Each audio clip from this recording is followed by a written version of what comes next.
오늘 함께 나눌 이 본문의 설교의 제목은 골리앗 앞에 섰을 때라는 제목을 제가 붙여보았습니다.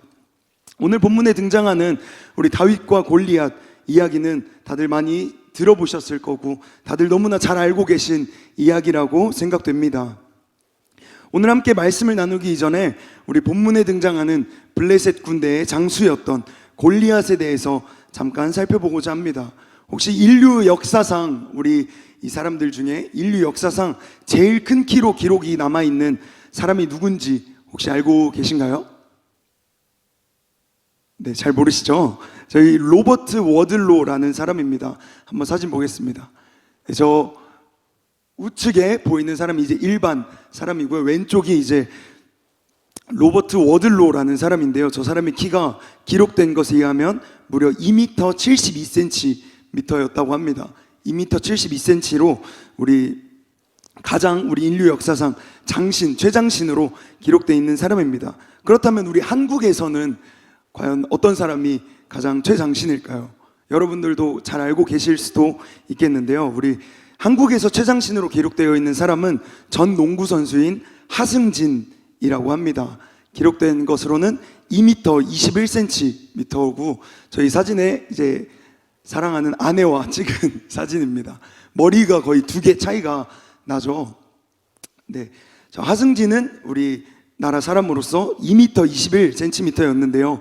오늘 성경에서 우리 등장하는 주인공이자 또 조연의 역할을 맡고 있는 우리 골리앗의 키는 우리 사람들, 성경학자들과 여러 사람들에 의하면 약 2m 90cm에서 3m 정도였다고 합니다. 그러면은 우리 인류 역사상 기록되어 있는 아까 말했던 로버트 워들로라는 사람보다 약 20cm 정도 더 큰 키라고 볼 수 있을 것 같습니다. 그리고 그 골리앗은 그의 갑옷의 무게만 약 57kg 정도라고 합니다. 57kg 정도 되는 그 모든 갑옷을 착용하고 장착하고 전쟁에 나갔던 것이죠. 그리고 그가 사용했던 그 무기의 앞에 그 창날의 무게만 약 7kg였다고 합니다. 우리가 무기라고 한다면 우리가 쉽게 빠르게 다룰 수 있는 것을 우리는 무기로 사용하는데요. 앞에 그 창날의 무게만 7kg 정도 되는 무기를 가지고 57kg 정도 되는 갑옷을 입고 우리 싸웠던 그 골리앗의 전투력은 우리가 상상만 해도 어마어마했었을 것 같습니다.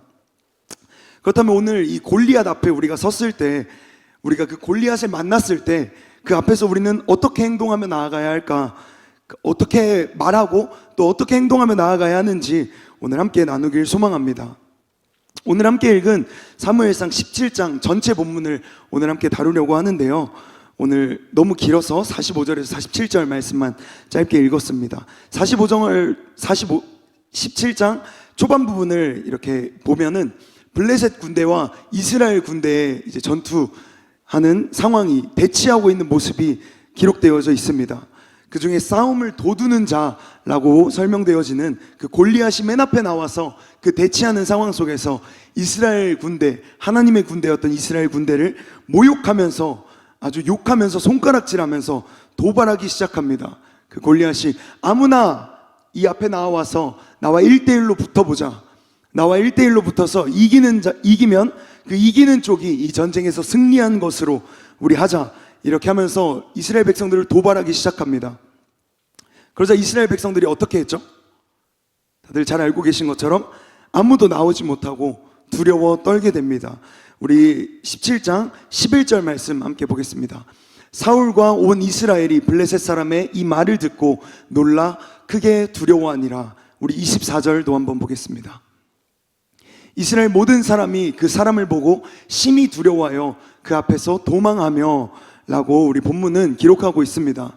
그 골리앗이 앞에서 손가락질하고 하나님을 모욕하고 그 하나님의 군대였던 이스라엘 백성들을, 이스라엘 군사들을 모욕하고 도발하지만 그들은 아무런 제스처도 아무런 액션도 취하지 못합니다. 그 이유가 무엇이었냐면 오늘 본문에서 기록하고 있는 것처럼 두려워 떨었기 때문이었습니다. 혹시 성도님들 가운데 오늘 본문과 같은 골리앗 앞에 섰을 때 두렵고 무서워 떨었던 그런 경험을 혹시 가지고 계신 성도님 계신가요? 저는 가지고 있습니다. 저의 얘기를 잠깐 들려드리자면 저는 서울에서 이제 학창 시절을 보냈는데요. 저는 서울의 중동초등학교라는 학교를 졸업했습니다. 근데 제가 6학년 때 이야기인데요. 제가 학교를 마치고 이제 저희 친한 친구들과 이제 축구를 하러 동네 중학교에 가고 있었습니다. 근데 동네 중학교로 가고 있는데 그 가는 길에 한 문방구가 있었습니다. 그 문방구를 지나는데 딱 봐도 한 3살, 4살 정도 많아 보이는 선배들이 막 이렇게 지나가는 학생들에게 야, 너 강민구가 누군지 알아? 너 강민구가 누군지 알아? 막 이렇게 묻고 다니는 것이었습니다. 그래서 제가 그걸 듣고 솔직히 조금 겁이 났습니다. 왜 딱 봐도 3살, 4살 많아 보이는 선배들이 강민구? 그 난데? 이렇게 생각하면서 그 길을 몰래 시선을 보지 않고 지나가고 있는데 그 문방구 앞에 있던 저의 한 후배가 민구 형 저기 지나가요! 이렇게 말을 하는 거였습니다.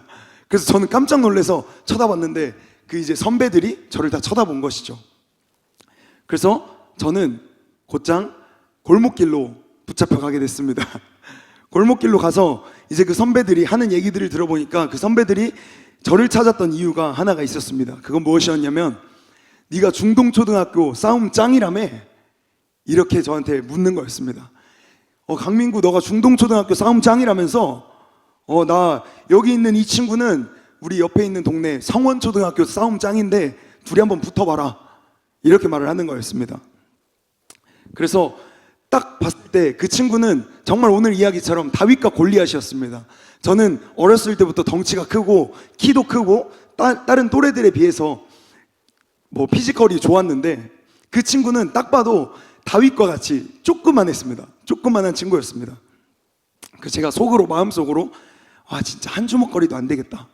진짜 제가 발로 한번 이렇게 차면 바로 나가 떨어질 것만 같았어요. 그래서 제가 그때 이제 내적으로 고민을 했죠. 어떻게 해야 할까? 이제 이 친구를 이제 이겨야 할까? 아니면 어떻게 해야 할까? 했는데 제가 과연 어떻게 했을까요?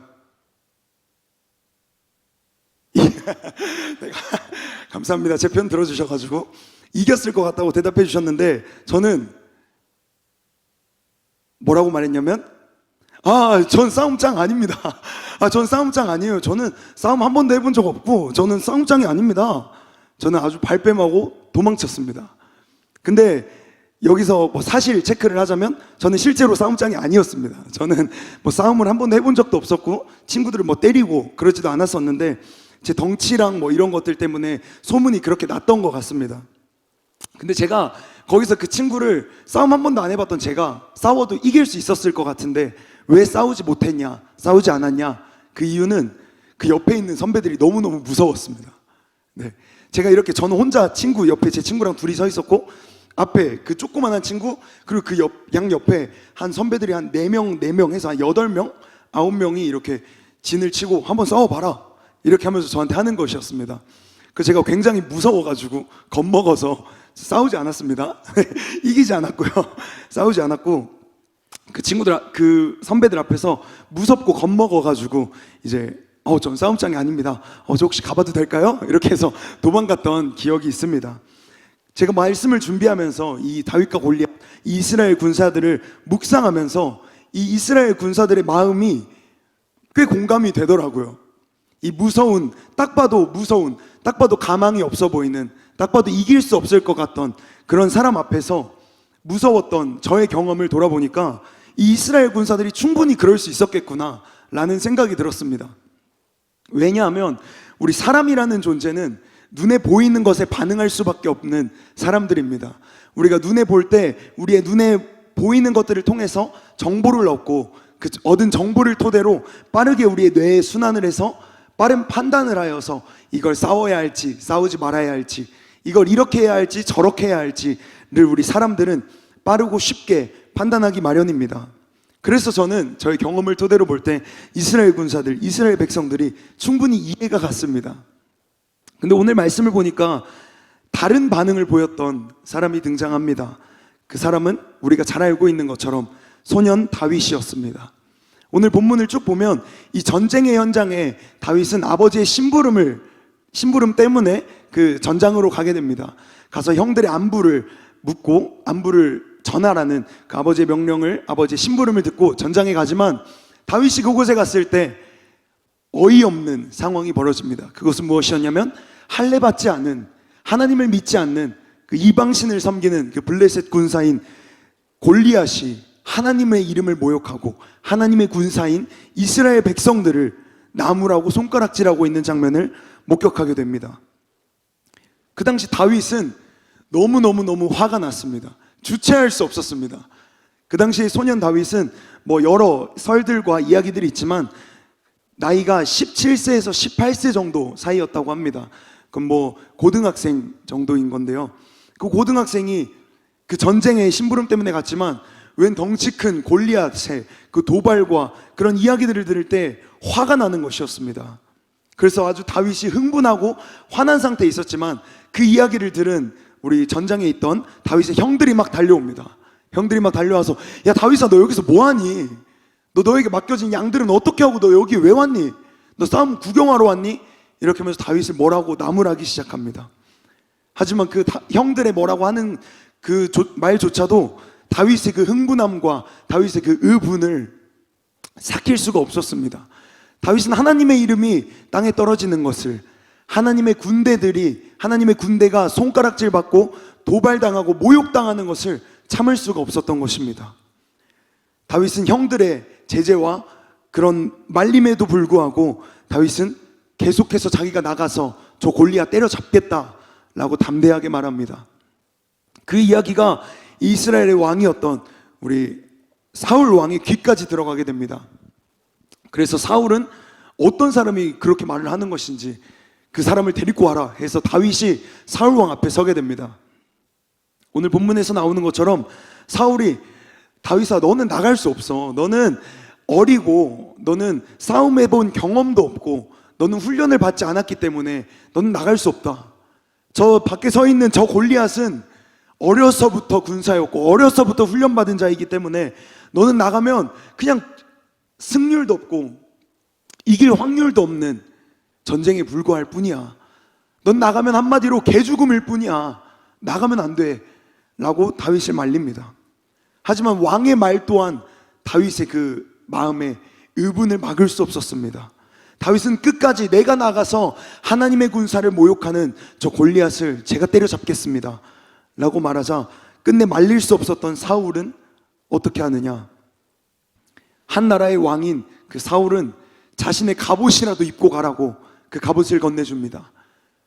그 갑옷을 입고 그 무기를 들고 몇 발 걸어봤던 다윗은 그 갑옷이 옷에 맞지 않자, 몸에 맞지 않자, 불편하자 그 모든 것들을 내려놓습니다. 그리고 사울 왕께 저는 이런 것들 입지 않고 나아가겠습니다. 저는 이 갑옷들, 이 무기 들지 않고 나아가겠습니다 라고 담대하게 말합니다. 여기서 우리가 기억해야 할, 얻어야 할 첫 번째 교훈은 바로 이것입니다. 다윗과 같이 나에게 맞지 않는 것은 과감히 포기하라 라는 것입니다.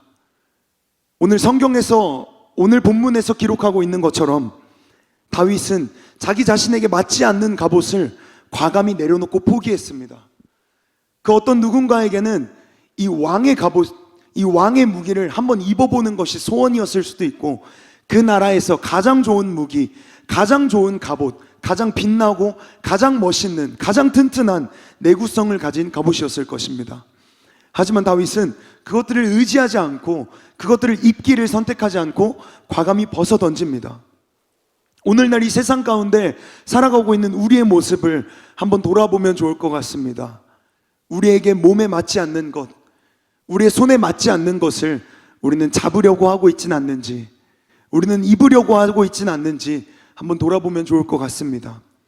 이 세상의 사람들은 어떻게 해서라도 좋은 직장에 들어가는 것, 좋은 대학에 들어가는 것, 또 좋은 집에 살고자 하는 것, 좋은 차를 타고자 하는 것, 좋은 것들, 빛나는 것들, 반짝반짝하는 것들, 남들이 부러워하고 남들도 원하는 것들을 추구하며 살아갑니다. 그 이유가 무엇일까요? 그것들의 가치를 두기 때문입니다. 삶의 가치와 나의 돈을 벌고 나의 모든 행복의 가치와 기준들이 그곳에 있기 때문입니다. 그렇다면 우리 예수를 믿는 우리 그리스도인들은 어떻게 살아가야 하는 것일까요? 다윗과 같이 나에게 맞지 않는 것, 하나님이 나에게 맡기시고 주시지 않은 것이라면 내가 과감히 내려놓을 수 있는 용기가 필요한 줄 믿습니다. 우리의 몸에 맞지 않는 것이라면 그게 아무리 좋은 것이라고 할지라도, 그게 아무리 명품이라고 할지라도, 그게 아무리 남들이 부러워하고 남들이 좋아하는 것일지라도 우리는 내려놓을 줄 알아야 하는 줄 믿습니다. 오늘 성경에서 마태복음 19장에 등장하는 부자 청년의 이야기를 우리 사랑하는 성도님들도 잘 알고 계신 줄 압니다. 우리 예수님께 나와서 그 부자 청년이 묻습니다. 어떻게 해야 영생을 얻습니까? 저는 규율도 다 지키고 성경에 나오는 법들도 다 지키는데 어떻게 해야 영생을 얻을 수 있을까요? 하자 우리 예수님은 이렇게 말씀하십니다. 그 모든 소유를 팔아 가난한 자들에게 나누어 주라. 그때 그 부자 청년의 반응은 어떠했을까요? 그렇게 순종하고 따르지 않았습니다. 나의 손에 맡겨진, 나의 손에 잡히는 이 모든 것들을 팔아 나누기를 아까워했습니다. 그래서 본문은 이렇게 기록합니다. 19장 22절입니다. 그 청년이 재물이 많음으로 이 말씀을 듣고 근심하며 가니라. 이 청년은 그 예수님의 영생을 얻고자 하는 그 마음 가지고 나아갔지만 그 예수님의 가르침 앞에 순종하지 못합니다. 예수님이 그 재물을 손에서 내려놓아라 명령하시지만 그렇게 따르지 못합니다. 오늘날 우리 예수님을 따르고 예수님을 믿는다고 하는 사람들 또한 하나님께서, 예수님께서 내려놓으라고 하실 때 내려놓지 못하는 모습들을 많이 발견하곤 합니다. 하나님이 내려놓으라고 명령하실 때, 하나님이 그것을 손에서 놓으라고 명령하실 때 그 명령 앞에, 그 말씀 앞에 순종하지 못하는 자들을 많이 발견하곤 합니다. 우리 구약 성경에서 나오는 것처럼 우리 아브라함에게 이삭은 굉장히 소중한 아들이었습니다. 하나님께 약속으로 받았던 아들이었고 그 무엇보다 내 생명보다 귀하고 소중했던 아들이었습니다. 하지만 하나님께서 아브라함의 손에서 내려놓으라고 명령하시자 아브라함은 그 명령 앞에 겸허히 순종하며 자신의 목숨보다 소중했던 그 아들 이삭을 하나님 앞에 드리며 순종하는 모습을 보여줍니다. 하나님이 우리에게 이런 골리앗 앞에 섰을 때 우리에게 원하고자 하시는 것은 무엇일까요? 우리에게 바라는 것은 무엇일까요? 우리가 우리의 손에 잡히는 것들을 찾아 나서고 우리의 손에 잡히는 무기들과 세상의 어떤 부유함과 세상의 성공과 남들이 부러워하는 그 모든 것들, 내가 의지할 수 있는 것들을 붙잡는 것이 아니라 하나님이 원하시는 것은 내려놓음인 것입니다.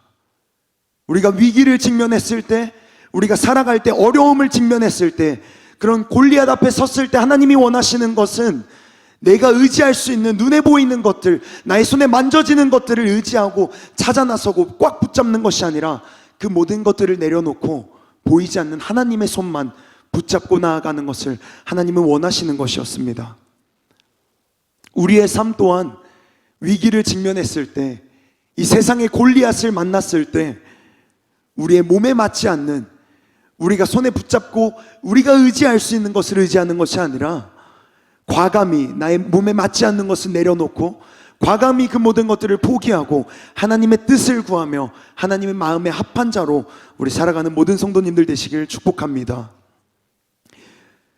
그렇게 우리 다윗은 그 몸에 맞지 않는 갑옷과 무기들을 다 내려놓고 다윗에게 익숙했던 한 손에 막대기와 주머니엔 돌멩이 몇 개와 물매를 들고 나아갑니다. 다윗은 그 물매에 돌멩이를 끼워서 이제 골리앗 앞으로 과감하게 담대하게 나아가면서 오늘 본문 우리가 함께 나눈 말씀 구절을 선포하며 고백하며 나아간 것이었습니다. 우리 다 함께 본문 구절 한번 보시면서 저희 다 함께 합독하도록 하겠습니다. 45절부터 읽겠습니다. 시작. 다윗이 블레셋 사람에게 이르되 너는 칼과 창과 단창으로 내게 나아오거니와 나는 만군의 여호와의 이름 곧 내가 모욕하는 이스라엘 군대의 하나님의 이름으로 내게 가노라. 오늘 여호와께서 너를 내 손에 붙이시리니 내가 너를 쳐서 내 머리를 베고 블레셋 군대의 시체로 오늘날 공중의 새와 땅의 들짐승에게 주어 온 땅으로 이스라엘의 하나님이 계신 줄 알게 하겠고 또 여호와의 구원하심이 칼과 창에 있지 아니함을 이 무리로 알게 하리라. 전쟁은 여호와께 속한 것인즉 그가 너희를 우리 손에 붙이시리라. 아멘. 우리 소년 다윗은 이 오늘 본문 함께 읽은 말씀을 붙잡고 담대하게 선포하면서 그 골리앗 앞으로 나아갑니다. 훈련받았던 그 수백, 어쩌면 수천 명, 수십만의 그 군사들 한 명도 나서지 못했지만 이 소년 다윗은 담대하게 나아갑니다. 아무런 갑옷도 착용하지 않은 채, 그럴싸한 무기도 들지 않은 채 그 골리앗 앞으로 나아갑니다. 그때 본문에서 기록하고 있는 골리앗의 반응은 어처구니 없어하며 이 소년 다윗을 보며 너가 뭔데 나오냐, 너처럼 어리고 아주 귀엽게 생긴 이 소년, 네가 뭔데 이렇게 나한테 나오냐, 너의 목숨을 조금도 중요하게 여기지 않는 것이냐, 이렇게 하면서 또다시 그 다윗을 비난하고 도발하기 시작합니다. 그러자 다윗은 방금 함께 읽은 말씀을 선포하며 고백하며 골리앗 앞에 서 나아가면서 우리가 잘 알고 있는 것처럼 그 물매로 돌멩이를 던져 그 골리앗의 이마를 적중시키고 쓰러진 골리앗의 목을 베어 그 이 전투에서 승리하게 됩니다. 여기서 우리가 기억해야 할 두 번째 교훈이 있습니다. 그것은 무엇이냐면 전쟁은 여호와께 속했다라는 것입니다. 전쟁은 여호와께 속했음을 인정하고 믿음으로 나아가라 라는 것입니다. 우리의 모든 영육 간의 전쟁은 여호와 하나님의 손에 달려있는 줄 믿습니다. 그것은 절대 우리의 어떤 실력과 우리의 어떤 갖춤과 우리의 어떤 능력에 달려있지 않습니다. 우리가 얼마나 준비되어져 있고 우리에게 엄청난 능력이 있고 엄청난 스펙이 있고 엄청난 기술이 있음이 이 전쟁의 승과 패를 좌지우지하지 않습니다. 이 전쟁의 주관자 되시는 분은 오직 여호와 하나님이신 것입니다. 그 사실을 알았던 다윗은 담대하게 나아갈 수 있었던 것입니다. 만약 다윗이 이 전쟁의 주관자가 하나님 아버지가 아닌 것이라고 생각하고 믿었다면 다윗은 이렇게 나아가지 못했을 것입니다. 우리의 손에 들려져야 하는 무기는 아까도 첫 번째 나누었던 것과 비슷하게 우리 어떤 육신에 속한 것이 아님을 우리는 반드시 기억해야 하는 줄 믿습니다.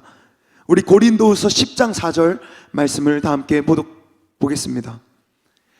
제가 읽겠습니다. 우리의 싸우는 무기는 육신에 속한 것이 아니요 오직 어떠한 견고한 진도 무너뜨리는 하나님의 능력이라 모든 이론을 무너뜨리며. 아멘. 우리의 싸우는 무기는 육신에 속한 것이 아님을 우리는 기억해야 합니다. 우리의 싸우는 무기는 우리의 손에 붙잡을 수 있는 어떤 대단한 칼과 대단한 창과 대단한 총이 아닙니다. 우리가 싸워야 할 무기는 어떠한 견고한 진도 무너뜨리는 불가능이 없으신 그 하나님 아버지의 능력임을 우리는 기억해야 하는 줄 믿습니다. 만약 우리의 어떤 손에 들려져 있는 무기에 의해서 우리의 전쟁의 승과 패가 갈라진다면 우리는 모든 전쟁에서 패하게 될 것입니다. 왜냐하면 우리는 완전하지 않고 우리는 온전하지 않고 우리는 부족함 투성이인 존재이기 때문입니다. 우리의 그 어떠함 때문에 우리가 전쟁에서 이기는 것이라면 우리는 그 어떠한 전쟁도 결코 승리할 수 없을 것입니다. 성경에서 기록하고 있는 또 다른 전투인 우리 기드온과 300용사와 미디안의 전투를 우리 한번 생각해 봤으면 좋겠습니다. 미디안의 군사는 무려 13만 5천 명이었습니다. 그렇지만 반대로 우리 이스라엘 군사는 300명에 불과했습니다. 13만 5천 명 대 300명. 우리의 눈으로, 우리의 상식으로, 우리 이성적으로 생각할 때는 이길 가능성이 전혀 없습니다. 절대 없습니다. 그런 전투이지만 우리가 또 잘 알고 있는 것처럼 그 전쟁의 결과는 13만 5천 명의 대군 미디안의 승리가 아니라 고작 300명밖에 되지 않았던 이스라엘의 승리로 끝이 나게 됩니다. 300명의 군사들의 손에 어떤 무기가 들려져 있었나요? 그렇지 않습니다. 그들의 손에 어떤 엄청난 무기와 엄청난 전술과 전략이 있었나요? 그렇지 않습니다. 그들이 의지하며 그들이 붙잡았던 무기는 하나님의 능력이었던 것입니다. 하나님의 명령에 따라 순종하며 하나님이 시키시는 대로 순종하며 한 걸음 한 걸음을 나가고 한 걸음 한 걸음을 하나님의 명령 앞에 따라 나아갈 때 하나님께서 승리를 이루어 주신 것입니다. 우리의 삶에도 수많은 영적인 전쟁과 많은 전쟁이 있습니다. 우리가 그 전쟁 앞에 우리의 손에 붙들고 있는 무기는 무엇인가요? 그 무기는 우리의 그 어떠함도 아니라, 우리가 의지할 수 있는 사람이 아니라, 우리가 붙잡을 수 있는 돈과 우리의 경험이 아니라 오직 하나님의 능력을 우리의 무기 삼아 나아가야 하는 줄 믿습니다. 오늘 다윗이 그러하였던 것처럼 전쟁은 여호와께 속한 것이다 라고 선포하면서, 여호와 하나님께서 이 전쟁을 반드시 이기게 하실 것이다 라고 선포하면서 우리 믿음 가지고 나아가야 하는 줄 믿습니다. 오늘 다윗의 이 삶은 엄청납니다. 우리가 생각하는, 우리가 추구하는 너무나 이상적인 훌륭한 모습이죠. 오늘 말씀을 정리하면서 이 소년 다윗과 같은 모든 사람이 우리 한 사람 한 사람이 되길 소망합니다.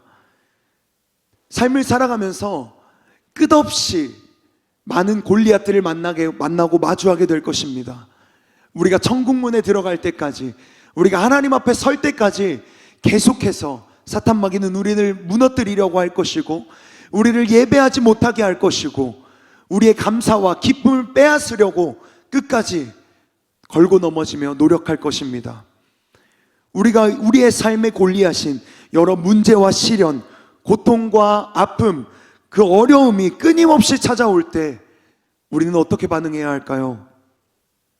우리와 하나님과의 사이를 멀어지게 만들고, 예배 드리고 싶지 않게 만들고, 기도하고 싶지 않게 만들고, 사랑할 수 없게 만들고, 계속해서 우리의 마음 가운데 분열을 틈타게 하고, 계속해서 거짓말을 하는 그 사탄 마귀와 그 유혹 앞에 사랑하는 여러분, 어떻게 반응하시고 어떻게 대응하며 나아가시겠습니까? 우리는 오늘 본문에서 말하고 있는 것처럼, 소년 다윗이 그러했던 것처럼, 우리에게 맞지 않는 갑옷, 우리의 손에 만져지는 의지할 수 있는 것이 아니라 그 모든 것들, 하나님의 뜻이 아닌 것들을 과감히 내려놓고 과감히 포기하고 하나님만을 의지하며 나아가야 하는 줄 믿습니다.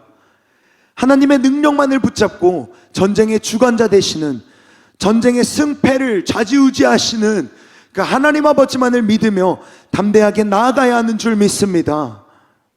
우리가 그렇게 나아갈 때 우리에게 승리를 이루어 주실 그 하나님을 믿는 믿음으로 우리는 나아가야 하는 줄 믿습니다. 우리의 믿음을 흔드는 우리의 가정의 많은 문제들, 우리의 직장의 많은 문제들, 우리의 관계의 많은 문제들을 하나님 앞에 맡기시는 여러분들 되시길 축복합니다. 그 모든 문제들 앞에 우리가 할 수 있는 것은 아무것도 없음을 반드시 깨달으시길 바랍니다. 우리가 할 수 있는 것 오직 기도하는 것입니다. 하나님의 손에 맡겨드리는 것입니다. 하나님의 인도하심 앞에 겸허히 순종하며 따라 나아가는 것입니다. 그것이 100%의 승리를 할 수 있는 비결이고, 오늘 본문에서 말하고 있는 비결인 줄 믿습니다. 그래서 우리가 하나님 앞에 서서 우리의 믿음의 이 여정을, 이 믿음의 경주를 다 달리고 하나님 앞에 설 때까지, 하나님께 칭찬받는 그날까지 우리는 끝까지 골리앗 앞에서 믿음으로 담대하게 반응하며 승리하며 한 걸음 한 걸음을 주님 손에 맡기고 주님의 인도하심 앞에 한 걸음 한 걸음 주님과 동행하는 우리 사랑하는 풍요로운 교회 모든 가족 여러분들 되시길 축복합니다. 우리 다 함께 기도하시겠습니다.